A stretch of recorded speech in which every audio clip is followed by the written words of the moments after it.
မောဟဆိုတာကြတော့သူကအမတန်မှသိမ်မွေ့တယ်သူကပူဆိုးတယ်လူတွေကဒေါသတော့သိတယ်လောဘတော့သိတယ်မောဟသိမသိဘူးနော်ဒါကြောင့်မို့လို့မောဟဆိုတာဘာတော့ဆိုမသိပဲဖြစ်တတ်တယ်ကဲစဉ်းစားကြည့်အောင်မောဟဆိုဒီမှာလှုပ်တဲ့နာနဲ့မလှုပ်တဲ့နာကိုခွဲခြားမသိဘူးပြောတဲ့စကားမပြောတဲ့စကားခွဲခြားမသိဘူး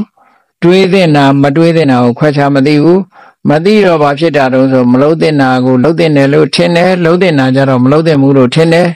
မပြောတဲ့စကားကိုပြောတဲ့နယ်လို့ထင်တယ်ပြောတဲ့စကားကြမပြောတဲ့မှုလို့ထင်မြန်တယ်ဟုတ်ကလားတော့အဲ့လိုအထင်နေမှားတဲ့အခါကျတော့ဘာဖြစ်တုံးဆိုမလှုပ်တဲ့နာကိုလှုပ်တဲ့နယ်ထင်ပြီးလှုပ်တာပဲ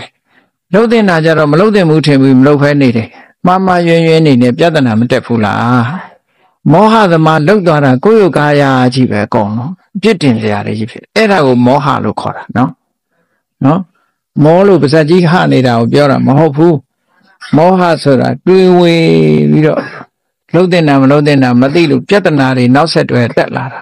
ဒါကြောင့်မို့လို့မောဟဆိုတာမဖြစ်အောင်ဘယ်လိုထိမလဲအခုလို့တရားနာတာဟာမောဟကျော်ပါအောင်တရားနာတာတရားစာအုပ်တွေဖတ်တာမောဟကျော်ပါအောင်တရားစာအုပ်တွေဖတ်တရားနာရတယ်မသိရင်မေးရတယ်တရားစာအုပ်တွေဖတ်ရတယ်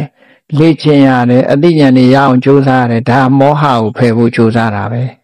မောဟကနေစိတ်ကိုထိန်းတယ်ဆိုတာပညာနဲ့ထိန်းသွားတာပေါ့ဒီသဘောကိုပြောတာနော်လောဘဒေါသမောဟဆိုတဲ့ဒါတွေကိုစိတ်တွေကိုထိန်းနိုင်ပြီဆိုလို့ရှိရင်ထိန်းနိုင်တဲ့အချိန်ကနေစပြီးတော့ပြဿနာတွေနည်းသွားပြီးချမ်းသာဒုက္ခရတယ်တဲ့နောက်ဆုံးလောဘကိုကင်အောင်ထိန်းလိုက်တာနဲ့တပြိုင်နက်လောဘကဘယ်ကြမှာခုံလုံးဆိုရင်ယန္တာဖြစ်မှာခုံတယ်ဒေါသကဘယ်မှာကုံသွားတော့ဆိုရင်အနာဂံဖြစ်သွားရင်ဒေါသခုံတယ်မောဟကဘယ်မှာကုံလို့ဆိုရင်ယန္တာဖြစ်မှာကုံတယ်အဲ့ဒီမကုံရင်စัจ जा မှာလဲသောတာပန်ဖြစ်သွားရင်အပေကိုချနိုင်တဲ့လောဘအပေကိုချတဲ့ဒေါသအပေကိုချတဲ့မောဟမရှိတော့နော်တဂရကဖြစ်သွားရင်အဖြစ်နည်းသွားပြီအရှိန်နေနည်းသွားပြီအနာဂံဖြစ်လို့ရှိရင်ဒေါသဟာလုံးဝကုန်သွားပြီမောဟတို့ဒီလောဘတို့ဆိုတာဒီကာမအာယုန်နေနဲ့ပတ်သက်ပြီးတော့မလာတော့ဘူးယန္တာဖြစ်သွားပြီဆိုရင်ဘာအကုသိုလ်မှမရှိတော့ဘူးလုံးဝလွတ်ကင်းသွားပြီအဲ့ဒီကြရင်တော့လုံးဝချမ်းသာတဲ့နိဗ္ဗာန်ချမ်းသာကိုမျက်မှောက်ပြုပြီးတော့တန်တရားဝဆင်းကလွတ်ကင်းသွားနိုင်တယ်လို့မြတ်စွာဘုရားဟောတဲ့တရားဟာအမှန်တမ်းလက်တွေ့ကျတဲ့တရားဖြစ်သွားကြအောင်ဒါကြောင့်မို့မြတ်စွာဘုရား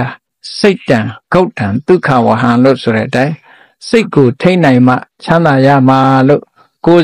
စီသဘောကျပြီးတော့မိမိရဲ့စိတ်လေးကိုလောဘနဲ့မတွဲအောင်ဒေါသနဲ့မတွဲအောင်မောဟနဲ့မတွဲအောင်ထိမ့်သိမ်းဆောက်ရှောက်ဖို့ကြိုးစားအားထုတ်နိုင်ကြပါစေကုန်သတည်း